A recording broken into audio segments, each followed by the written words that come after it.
Ons lees die oordenking vir 10 April uit Die Here is my herder met die vriendelike vergunning van Lizet Marie. Die titel vir vandag se oordenking is 'n nerf afbak. Ons teksvers kom uit Psalm 51 vers 8 tot 10 wat sê: Maar U verwag opregtheid diep in 'n mens se hart. Laat ek dan diep in my binneste weet hoe U wil dat ek moet lewe. Neem tog my sonde weg, dat ek rein kan wees. Was my, dat ek witter as sneeu kan wees. Laat my weer blydskap en vreugde belewe. U het my verbrysel. Laat my weer jubel. Nadat die profeet Nathan na Dawid gekom het oor sy oorspel met Batseba, skryf Dawid hierdie aangrypende boetepsalm. Hy pleit dat God sy sonde sal wegneem, sodat hy weer rein kan wees. Hy vra dat hy diep in sy binneste sal weet hoe om te lewe. En hy vra dat die Here hom weer van vreugde sal laat jubel. Augustinus het gesê dat die mens 'n soeker bly totdat hy God gevind het.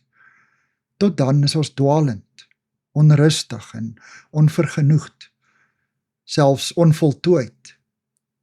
Catherine Marshall, die weduwee van bekende prediker Peter Marshall, skryf in haar boek Beyond Ourselves dat die Heilige Gees self ons onrus kom stilmaak en die vonk van oorgawe en vreugde in ons gees bewerk.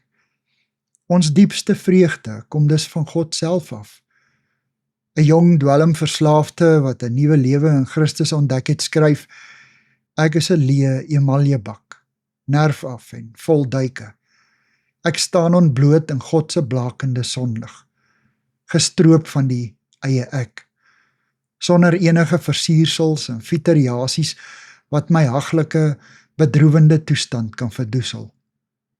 Maar ek is skoon geskrob, gereed om gevul te word met God se eenvoud en opregtheid en suiwerheid, en met homself. Ek het niks mee om weg te steek nie.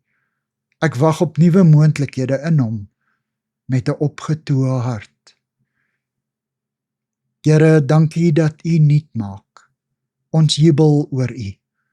Amen. Dankie vir die saamkuier. Ek deel Lizet se kontakbesonderhede in die inligtingsparagraaf van die kanaal. Daar is ook skakels na voorlesings van Lizet se ander publikasies wat hier beskikbaar is.